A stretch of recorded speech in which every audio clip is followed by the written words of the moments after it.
नमस्कार बारो, मां हेमा मूलचंदानी स्वागत थी कयां तव्हांजो। अॼु असां पढ़ी रहिया आहियूं दर्जो 12 जी हीअ किताब जंहिंजो नालो आहे अदबी सुगंध। पाठ 7 असां शुरू कयोसीं। पहिरीं 2 वीडियो उम्मीद आहे तव्हां ॾिठा हूंदा। पाठ जो नालो आहे ऐं अञा छो। इहो आहे हिन जो टियों भाङो जंहिंमें कि असां पाठ खे पूरो कंदासीं। ॾिसूं त पाठ में अॻियां छा आहे। हिन खां पहिरीं दोहरान कंदासीं, तॾहिं असांखे सम्झ में ईंदो कि अॼु जे हिन भाङे 2 में असां छा पढ़ी रहिया आहियूं।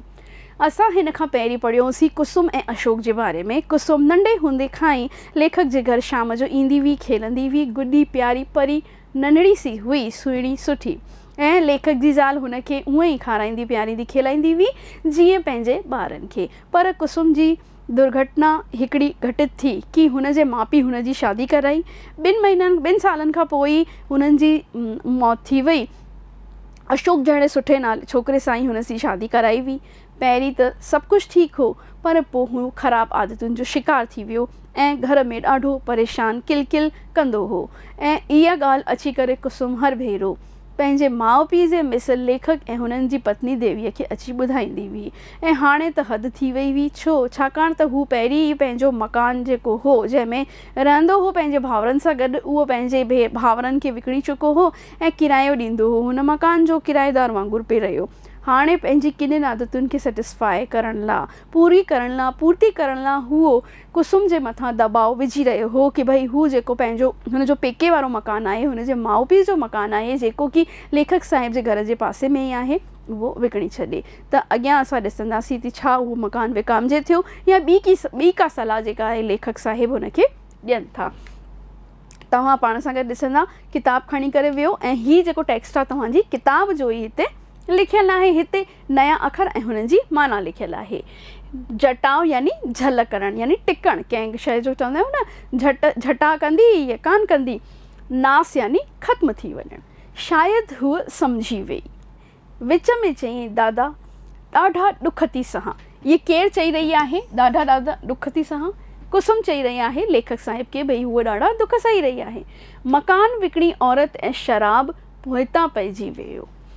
आमदनीअ बिना खूह बि खुटी था वञनि, यानी कि कुएं मां बि तव्हां लगातार पाणी कढंदा रहंदा, बरसाती पाणी न पवंदो या उनजो लेवल न वधंदो त हूअ खूह बि खुटी पवंदा आहिनि। त हीअ त गृहस्थी आहे। अगरि आमदनी नथी अचे, नौकिरी न आहे, त सभु कुझु विकामजणो ई आहे। हिकिड़े ॾींहुं किथां मां पंहिंजे ॿारनि जो पेट पालियां, हुननि जी पूर्ति कयां। इहा ॻाल्हि कुसुम लेखक साहिब खे चई रही आहे। पहिरीं त केवल शराब जी आदत हुई, पर हुन औरत जेका हुन जे पुठियां हुई उनखे लूटणु शुरू करे छॾियो आहे। थी सघे थो इहो मकान विकिणण जो जेको दबाव आहे उहा औरत ई हुन जे मथां विझंदी हुजे। मकान जा पैसा ई केतिरा, घणो झटाव कंदा, सभु कुझु नास थी वियो। हाणे सिलाई थी कयां, जीअं तीअं घर जो ख़र्च थो निकिरे। सच दादा थकिजी पई आहियां। त कुसुम चवे थी कि भई मकान विकिणी छॾी, ठीकु आहे, थोरो घर ख़र्च लाइ बि ॾिनई, पर उहे केतिरा हलंदा। कुझु त हुन उॾाए छॾिया, कुझु घर ख़र्च थी विया। हाणे सभु कुझु ख़तमु थी वियो आहे। ॾाढी हालति, मुंहिंजी आर्थिक स्थिति ख़राबु आहे। मां सिलाई कंदी आहियां ऐं हुन सां ई पंहिंजे घर जो, पंहिंजे ॿारनि जो पेट पालींदी आहियां, पर मां हाणे सभु थकिजी पई आहियां। छाकाणि त सभु कुझु नास ख़तमु थी वियो आहे। पैसा आया त हू केतिरी झल कंदा, केतिरा रुकंदा। नेठि महीने जी आमदनीअ या रोज़ानी आमदनीअ जो कोई स्रोत, कोई सोर्स असांखे खपे ई खपे, जंहिंसां असांजे घर जो ख़र्च हली सघे, ऐं अशोक उहो नथो करे। मन भरिजी आयुसि, ॻोड़ा ॻणणु लॻा, रोए बि पई ऐं ॿुधाए बि पई। यानी हूअ हाणे ॾाढो भरिजी वई हुई, ॾाढो परेशान थी वई हुई। पंहिंजे पीउ मिसल मञंदी हुई लेखक साहिब खे, अची करे हुननि खे सॼी ॻाल्हि ॿुधाए रही हुई, ॻोड़ा ॻारे रही हुई ऐं परेशान बि लॻी पई हुई। ॾाढो मारींदो हो, हथनि सां, मुकुनि सां, लकड़ियुनि सां, बासणनि सां। यानी कि न केवल उहो इहो कंदो हो कि पंहिंजी आपूर्ति करण लाइ पैसा फुरंदो हो, सभु कुझु विकिणी छॾियईं, पर हू कुसुम खे मारींदो बि हो। जेको हुन जे हथ में ईंदो हो, बासण, लकड़ी, कुझु बि शइ, उहो हुन सां मारींदो हो। नशे करण खां पोइ हुनखे समक ई न रहंदी हुई, वई करे छा पियो। पीअण खां पोइ हुनखे सम्झ ई कान ईंदो हो। जेकी हथ में मिलंदसि मुंहुं तरफ़ उछलाईंदो। यानी कि इहा हिकिड़ी किनी आदत आहे कि जॾहिं शराब हावी थी वञे अशोक जे मथां, त हू सभु कुझु जेको हुनखे सम्झ में ईंदो हर शइ जो गुनाहगार हो कुसुम खे मञंदो, खणी हुनखे उछलाईंदो हो, मारींदो हो। हॾ हॾ यानी हिकु हिकु हॾी, शरीर जो हिकु हिकु उज़वो ॾुखे थो, मुंहिंजे चहिरे जी चमक हली वई आहे। हाणे पंहिंजो पाण खे आईने में ॾिसे ई थी, चवे थी मुंहिंजे चहिरे जी चमक रोशनी जेका हली वई आहे। ॾंद भॼी पिया आहिनि, यानी कि एतिरो मारियो अथईंसि हुनखे, एतिरो केरायो वियो आहे कि हुन जा ॾंद जवानी में ई टुटी विया आहिनि। शरीर ते कार चढ़ी वई आहे। इहो असांखे लेखक साहिब बि ॿुधायो कि गोरी हूंदी हुई, चमकंदी रहंदी हुई, पर हाणे हुनजी फेस ते बि हुनजी जेका आहे इहे सभु ॻाल्हि साफ़ नज़र अची रही आहे कि भई हूअ कारी थी वई आहे। घणो ई सम्झायो थिएमांसि, यानी कि कुसुम हुनखे सम्झाएसि थी, जॾहिं हू होश में हूंदो आहे त हुनखे सम्झाईंदी आहे पर उहो नथो सम्झे। आजी निजारी मतिलबु निवेदन करणु, रिक्वेस्ट करणु कयमि। हुनजी हर हिकु ॻाल्हि क़बूल कई मतिलबु मञी, यानी चवे थी कि जेकी बि ॻाल्हि अशोक मूंखे चई मां सभु ॻाल्हियूं मञियूं आहिनि, हुनजे अॻियां निवेदन बि कया आहिनि। मन सुधरी वञे, लॻे थो भला कोई न ॻाल्हि हिनखे सम्झ में अची वञे कि मां जेको करे रहियो आहियां सो ग़लति करे रहियो आहे। बीमारीअ जो भउ, समाज जो भउ मतिलबु थींदो आहे भय, तंहिंखे असां सिंधीअ में बालको चवंदा आहियूं डपु, यानी हुनखे हर शइ जो डपु ॾिनो। लोक लाज जो, ॿारनि जी ज़िंदगीअ जो ॾिनमांसि डपु, वास्तो ॾिनमांसि। आईंदो बालको थींदो आहे फ्यूचर या असांजो भविष्य, यानी भविष्य जे बारे में बि चयोमांसि भई तूं ॿुधाए ईअं आदत तो किनी पइजी वई आहे, शरीर ख़राबु थी वेंदई, तुंहिंजे ॿारनि जो ॾिस भविष्य, उहे छा कंदा, इन्हनि खे किथां पढ़ाए लिखाए हिननि जे पेरनि ते बीहारणो आहे, असांजो ई फ़र्ज़ु आहे, ॿियो केरु त ईंदो कान। पर हुन गंदगीअ खे कोन छॾियो, यानी हिननि ख़राबु आदतुनि खे, गंदी आदतुनि खे हुन न छॾियो। हाणे त हिम्मत ई हली वई आहे। हूअ बि हाणे छा थी करे चवे कि भई मां बि सम्झाए करे थकिजी पई आहियां, मुंहिंजी हिम्मत हाणे जवाबु ॾेई वई आहे। सचपुच ॿारनि जे करे जीअरी आहियां, न त कॾहिं जो आत्महत्या करे छॾियां। यानी छा थी चवे कि मां कॾहिं को आत्महत्या करे छॾियां, मां केवल पंहिंजे ॿारनि जे वास्ते ई ज़िंदा वेठी आहियां कि भई हिननि जो केरु आहे। अशोक खे बि समक कान थी रहे पीअण खां पोइ, हू रुगो मारे थो मूंखे, हर हिकु उज़वो मुंहिंजो हॾी ॾुखी रही आहे। अगरि मां बि ईअं कंदसि त मुंहिंजे ॿार केॾां वेंदा, रुली वेंदा मुंहिंजा ॿार। ओछगारू ॾेई रुअण लॻी, यानी ज़ोर ज़ोर सां रुअण लॻी वई। देवीअ साम्हूं अची दिलासो ॾियण पे चाहियो, पर रोकियोमांसि। थोरी देरि खां पोइ जॾहिं ख़ुदि माठ कई, माठ मतिलबु कि चुप कई, यानी कि लेखक साहिब जी ज़ाल बि आई कि भई चुप थी करायां, पर हिन लेखक साहिब चयो हिनखे रोअण ॾे, हिन जो जेको अंदर जो गुबार आहे सो हिनखे कढण दे। त हूअ रोअण लॻी, ॻोड़ा उॻिया। तॾहिं देवीअ पाणीअ गिलास ॾिनसि ऐं 2 टे ढुक पी करे सामत में आई, यानी थोरो हुनखे सही महसूसु थियणु लॻो कि छाकाणि त हुनजे अंदर जो जेको गुबार हो, ज़हर हो, सो सॼो निकिरी वियो। रोई करे जेके बि दुख हुआ उन साम्हूं चई छॾिया ऐं गॾ में गॾु ॻोड़नि सां गॾु बि हुनजो दुख ॿाहिरि निकितो। थोरो पाणी पीअण खां पोइ हूअ थोरी शांत थी। ऐं अॻियां छा थी चवे, हाणे लेखक साहिब चई रहिया आहिनि, अॼुकल्ह अशोक कंदो छा आहे। यानी पहिरीं नौकरीअ जो पुछियईंसि त नौकरीअ जो त पतो पियो कि भई हुनखे कढी छॾियो अथनि, छाकाणि त हू वेंदो ई कानो, त हुनखे नौकरी ते रखी करे कंदा छा। थोरो हल्को करे पुछियोमांसि, कुझु बि न, बीमार थो रहे। औरत बि छॾे ॾिनो अथसि। असांखे पहिरीं ॿुधायो वियो हो कि हिकिड़ी औरत जे चकर में बि अची वियो आहे, जंहिंजी पूर्ति कंदो आहे ऐं सभु कुझु विकिणी छॾियो अथई हुन औरत जे करे। पर हाणे हिन वटि कुझु बि न बचियो आहे त हुन औरत बि हिनखे छॾे छॾियो आहे। सॼो ॾींहुं भिटकंदो रहंदो आहे, कमज़ोर थी वियो आहे। डॉक्टर जो राय यानी मशवरो आहे, सलाह आहे त बुकियूं सड़ी वियूं अथसि, यानी कि हुन जा जेके आहिनि बुकियूं ॿई अंदर जूं सड़ी वियूं आहिनि। ऐं शराब पीअण वारनि सां इहो ई हाल थींदो आहे कि हुननि जा जेका आहिनि अंडा उज़वा अंदर जा, मूत जो बि आहे, ख़राबु थी वेंदो आहे। ऐं अहिड़ियूं बीमारियूं लॻंदियूं आहिनि जेके अगरि अर्ली स्टेज ते असांखे पहिरीं पतो पइजी वेंदियूं आहिनि त ठीकु थी वेंदियूं आहिनि। अगरि लेट थो पतो पवे त पोइ शरीर जे हर हिकु उजवे खे अंदरां नास करणु शुरू करे छॾंदियूं आहिनि ऐं हुनजो जेको अंत थींदो आहे सो बुरो ई थींदो आहे। प्लस इलाजु जेको आहे सो बि ॾाढो ई महांगो थो पवे। त हाणे उहो बिल्कुलु कमज़ोर थी वियो आहे, शरीर हुनजो जवाबु ॾेई वेठो आहे, ॿई बुखियूं हुन जूं ख़राबु थी वियूं आहिनि। तॾहिं बि पीए थो, यानी कि अहिड़ी हालत अथसि, पोइ बि हू छा कंदो आहे। मूं चिड़ मां पुछो, लेखक साहिब खे बि गुस्सो अची वियो कि भई हाणे शरीर जवाबु ॾेई वेठो अथसि, पोइ बि पीअंदो आहे। हा, दोस्त था प्यारन्स, यानी ही केरु थो चवे, हीअ असांखे कुसुम जेका आहे लेखक साहिब खे ॿुधाए रही आहे कि भई हा, अञा हुन जा दोस्तनि जी संगत हुन छॾी न आहे, उहे प्यारींदा अथसि, हुन वटि पैसो न आहे त हुन ॿुधायो। कुझु वक़्तु इहे ॿियूं बि ॻाल्हियूं थींदियूं रहियूं। इन विच में मां देवीअ खे इशारो कयो ऐं हूअ अंदरि हली वई। यानी लेखक साहिब पंहिंजी पत्नीअ खे इशारो कनि था ऐं हू अंदरि वञे थी हली। हाणे छा थो थिए? पुट पाॿो बिठा पुछमांसि, बुखे पेट सुम्हंदीअ त मन दुखी थींदो। यानी लेखक साहिब चवनि था अगरि तूं ईअं वेंदीअ दुखी थींदीअ न, बुखियो पेट सुम्हंदीअ, छाकाणि त जहिड़ी तूं ॿुधाए रही आहीं त हिन जो मतिलबु इहो आहे की तूं रोटी लाइ बि मोहताज थी वई आहीं, त मूंखे दुखु थींदो, मां परेशान थींदसि की मुंहिंजी न्याणी मुंहिंजी धीअ हीअं बुखी सुम्ही पई आहे। असां ते बि तुंहिंजो ओतिरो ई हक़ु आहे जेतिरो पंहिंजे माता पिता मथां हुअई। यानी कि लेखक साहिब हिन खे पंहिंजी बछड़ीअ वांगुरु पालियो हो। त चवनि था कि भई असांखे दुखु थींदो अगरि तूं ईअं ई हितां वेंदीअ हली। एतिरे में देवीअ अंदरां आई ऐं हिकिड़ो लिफ़ाफ़ो आणे मूंखे ॾिनो। लेखक साहिब हिन खे पहिरीं इशारो करे छॾियो हो पंहिंजी धर्म पत्नीअ खे, ऐं देवी अंदरि वञे थी ऐं हिकु लिफ़ाफ़ो खणी थी अचे ऐं उहो लिफ़ाफ़ो पैसनि जो ई हो। मूं लिफ़ाफ़ो कुसुम जे हथ में ॾींदो चयो, अशोक अॻियां मकान विकिरण जी ॻाल्हि टारे छॾिजांइ। यानी कि इहो तुंहिंजो पेको मकान आहे, इन खे विकिणण वास्ते अशोक तोखे मजबूर करे रहियो आहे, त इहो लिफ़ाफ़ो वठि, तुंहिंजी मदद कंदो। उहो पैसनि जो लिफ़ाफ़ो हो ऐं हिन ॻाल्हि खे टारे छॾिजांइ। अशोक खे चइजां कि फ़िलहालु इहो मकान न विकिणणो आहे। ॾिठमि त लिफ़ाफ़ो वठंदे हिचकी पई, यानी कि हुनखे बि हिचकिचाहट थी रही हुई, थोरो उहो बि हेसिटेट थी रही हुई। उन खां अॻु अहिड़ी नौबत कान आई हुई, अहिड़ी जेका आहे पैसनि जी नौबत त कॾहिं बि न आई हुई कुसुम खे ॾियण जी। न ई कुसुम कॾहिं कंहिंखां कुझु घुरंदी हुई, ख़ुददार औरत हुई, पर अॼु पैसा उनखे ॾियणा ई पिया। देवीअ चयुसि, माउ पीउ जे अॻियां हिचकी छाजी, घबराए न पुट, असीं बि त तुंहिंजा ई आहियूं, असांजी बि सार लहिजांइ, यानी असांखे बि असांजो बि ध्यानु रखजांइ। यानी ही ॿुढा आहिनि। त लेखक साहिब चवनि था कि अगरि असां तोखे पंहिंजी धीअ वांगुरु मञी करे ॾियूं था त हिचकिचाए न, वठि ॿारनि जो वञी करे पेट भर, कुझु कर उन्हनि लाइ। अगरि तोखे ॿी बि ज़रूरत हुजे त असां तुंहिंजे लाइ हिते मौजूदु आहियूं, हिचकिचाए न। पाण तूं असां वटि ईंदी रहिजांइ, असांजी सार संभाल लहंदी रहिजांइ, असांखे बि सुठो लॻंदो त असांजी न्याणी असां वटि अची रही आहे।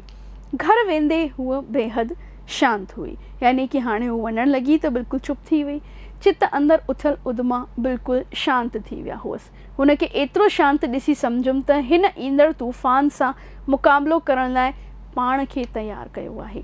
यानी कि हाणे अशोक जेको आहे न केवल किनियुनि आदतुनि जो शिकारु, उहो त हुनखे सहंदे ॾाढा साल थी विया हुआ, उनखे मारींदो हो, कुटींदो हो, सभु कुझु विकिणी छॾियो हुई इन्हनि किनियुनि आदतुनि जे करे। पर हाणे उनखे इहा ॻाल्हि लॻणु लॻी कि इहे पैसा बि घणा ॾींहं झल कंदा ऐं अॻियां त ॿियूं बि दिक़तूं अचण वारियूं आहिनि, छाकाणि त हुनजो शरीरु ख़राबु थी वियो आहे, हुनजूं बुखियूं ख़राबु थी वियूं आहिनि।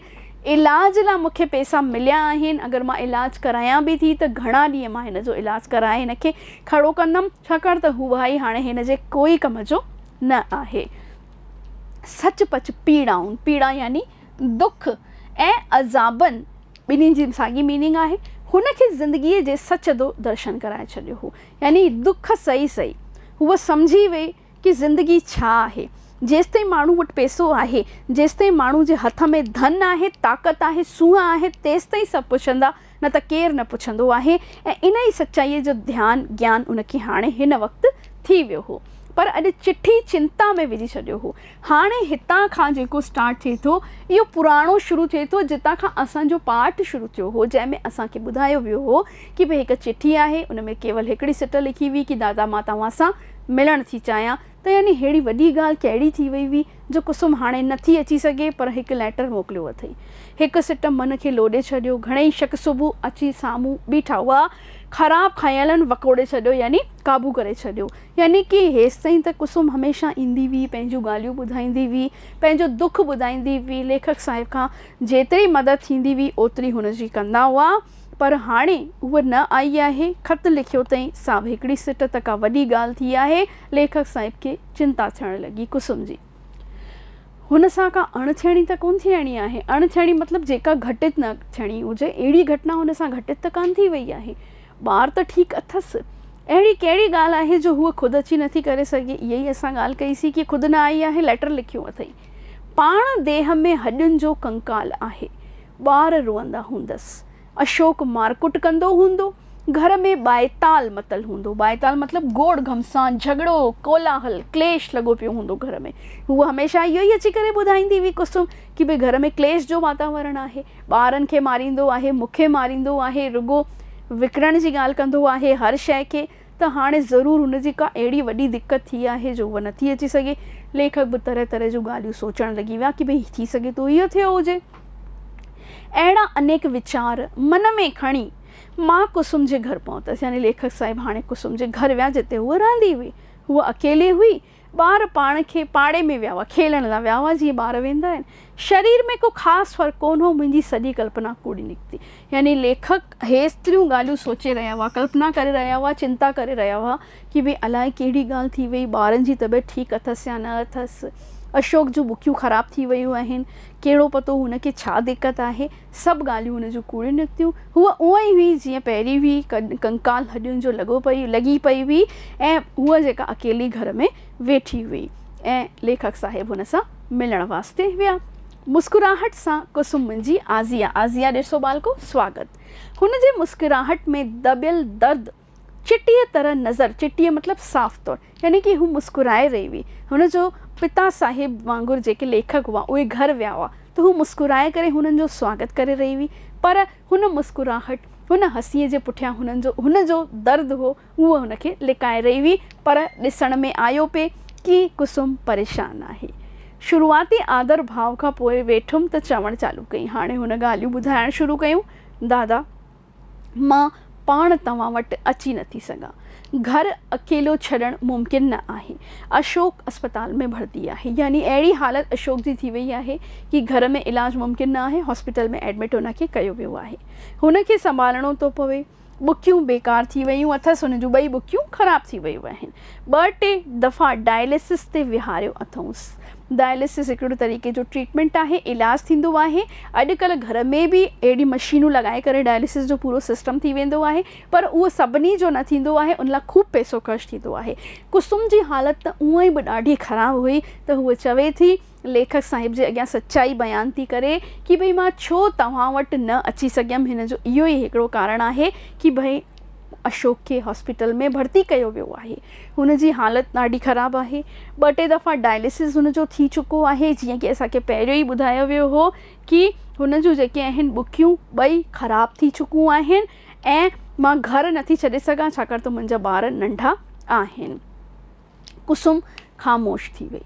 ॾिठुमि त अञा कुझु चवणु पिए चाही। यानी एतिरी ॻाल्हि पूरी न थी हुई, अञा बि उहो कुझु चवणु पिए चाही। डॉक्टरनि जी कहिड़ी राय आहे, सलाह छा ॾिनी आहे, लेखक साहिब पुछी रहिया आहिनि। पुछोमांसि। जीअरे रहण लाइ हिकु बुखी कढाए ॿी लॻाइणु लाज़मी आहे, चई वरी हू शांत थी वई। 2 बुखियूं थींदियूं आहिनि असांजे अंदरि। त लेखक साहिब खे ॿुधाएसि थी कि भई 2 बुखियुनि मां हिकिड़ी बुखी जेका आहे उहा अगरि असां नई ॿिए कंहिंजी लॻाए था छॾियूं त हुनजे जीअरे रहण जी थोरी सी संभावना आहे कि भई हू जी वेंदो, छाकाणि त हुन सभु उजवा पंहिंजा अंदर जा शराब पी करे ख़राबु करे छॾिया हुआ। मुंहिंजी बि धड़कन कान वधी। यानी लेखक साहिब खे कोई फ़र्क़ु न पियो। छो फ़र्क़ु छो कोन न पियो, असांखे पतो पवंदो। 2 अहिड़े हंधि हुआसीं जिते इहो महसूसु थियो जंहिं इंसान जे बारे में हिकु ॻाल्हि थी हले, उन लाइ बसि एतिरो वास्तो आहे त हू असांजो फ़क़ति ॼातल सुञातल आहे। यानी कि ॾाढो इम्पॉर्टेंट, ॾाढी वॾी ॻाल्हि लेखक साहिब में इन लाइ चई आहे कि कुसुम लेखक साहिब खे ॿुधाए रही आहे कि भई उनजा उज़वा ख़राबु थी विया आहिनि, 2 बुखियूं ख़राबु थी वियूं आहिनि ऐं डॉक्टर इलाजु इहो ॿुधायो आहे हिकिड़ी बुखी कढाए ॿी कंहिंजी विझंदासीं, महांगो इलाजु आहे ऐं जेको आहे उन सां हू ठीकु थींदो ऐं न थींदो इन जी बि का गारंटी न आहे। घणा साल जीअंदो या पतो कान्हे कि हू शराब जी आदत में अञा पइजी वञे, अञा पीए त उहो बि ठीकु न रही सघंदो। यानी हमेशह दवाउनि ते ई हलंदो रहंदो। ॿिन्हिनि खे इन ॻाल्हियुनि कंदे वक़्तु केरु 2, हिकु त हुई कुसुम जेका धर्मपत्नी हुई अशोक जी, ॿिया हुआ लेखक साहिब। इहे 2 पाण में ॻाल्हियूं करे रहिया हुआ। त लेखक चवे थो न कुसुम खे न मूंखे, ॿिन्हिनि खे को फ़र्क़ु कोन पियो। नॉर्मल जीअं ॻाल्हि थींदी आहे असां 2 उहे ई ॻाल्हि करे रहिया हुआसीं। फ़र्क़ु एतिरो हो कि उहा लेखक साहिब जी धीअ पंहिंजे बारे में ॿुधाए रही हुई ऐं कुसुम हिते पंहिंजे घोट जे बारे में ॿुधाए रही हुई ऐं उन शख़्स जे बारे में जेको हुननि जो ॿिन्हिनि जे विच में कॉमन हो, ॼातल सुञातल हो। असां ॿिन्ही जे अंदरि न उत्तेजना कान हुई। यानी अहिड़े पुरुष लाइ कंहिंजे मन में उत्तेजना ईंदी, कंहिंजे बि न नॉर्मल ॻाल्हि आहे, ठीकु आहे, उहो पतो ई उहो ख़राबु थींदो ई हुनजो हुजो आहे, ऐं न दिलि दहलाईंदड़ जज़्बात, न ई असांखे ॿिन्हिनि खे कोई फ़र्क़ु पियो, ॾुख न थियो, दिलि दहलाइण मतिलबु ॾुख ई कोन्ह थियो असां ॿिन्हिनि खे, अगरि असां ॿई इहे ॻाल्हियूं कयूं पिया। मूं त अंदरि ई अंदरि ॼण ईअं अॻु ई सोचे छॾियो त अक्सर शराबियुनि जूं बुकियूं आंडा शराब जहिड़ा जेके आहिनि ख़राबु थी करे छॾिया आहिनि ऐं बीमारियुनि में मुब्तला यानी बदिलजी वेंदा आहिनि। यानी इहा ॻाल्हि कॉमन ई आहे, अगरि तव्हां गुटको खाईंदा, शराब पीअंदा त तव्हांजो गलो, तव्हांजा अंदरि जा फेफड़ा सिगरेट पीअण सां ऐं दारू पीअण सां तव्हांजा लिवर सभु कुझु ख़राबु थी वेंदो। जग ज़ाहिर कॉमन सी ॻाल्हि आहे त लेखक खे बि कुसुम खे बि ॿिन्हिनि खे हिन ॻाल्हि जो कोई फ़र्क़ु न पियो। कुसुम सां अशोक जहिड़ो सलूक कयो हो उहो कुर्ब यानी कि दया जे क़ाबिल त बिल्कुलु ई कान हो, छाकाणि त हमेशह अची ॿुधाईंदी हुई दादा ॾिसो मूंसां कहिड़ो हाल हिन जेको आहे कयो आहे, दया जे लाइक़ु त बिल्कुलु ई कान हो, छाकाणि त मारींदो कुटींदो हुओ, सभु कुझु त हुन विकिणी छॾियो हुई। इन करे अशोक लाइ मूंखे न मोह हो न हमदर्दी। क्वेश्चन अची सघे थो इहो एग्ज़ाम में सुवाल, छा लेखक साहिबु हमदर्दी रखंदो हो? न, हू हुन सां कोई मोह, न कोई हुन सां प्रेम हुअसि, न को हमदर्दी हुई। हुनजी धीअ खे एॾो हुन परेशान कयो हो त मोह ऐं दया हमदर्दी दया त ॾाढी परियां जी ॻाल्हि आहे। त बालको इते इहो ॿियो भाङो असां जेको टियों पार्ट हिन जो ख़तमु कयोसीं, इते ॾिठोसीं। नेक्स्ट असां चोथों भाङो ॾिसंदासीं, जंहिंमें असां इहो ॾिसंदासीं कि भई हाणे छा इलाजु अशोक जो थिए थो, या हुन सां ॿियो को हश्र थो थिए, गुज़ारे थो वञे, या हुनजो इलाजु सक्सेसफुल थो थिए, इलाजु थियण खां पोइ छा हू बिल्कुलु ठीकु थो थी वञे, पंहिंजूं किनियूं आदतूं छॾे, सुठी संगत में थो रहे, पंहिंजे ज़ाल खे ॿार खे ख़ुशियूं ॾिए थो, या कुसुम जी ज़िंदगी ॿियो कंहिं मोड़ ते अची ख़तमु थिए थी। इहो सभु असां ॾिसंदासीं हिन खां अॻिले वारे भाङे में। तेसीं ताईं नमस्ते।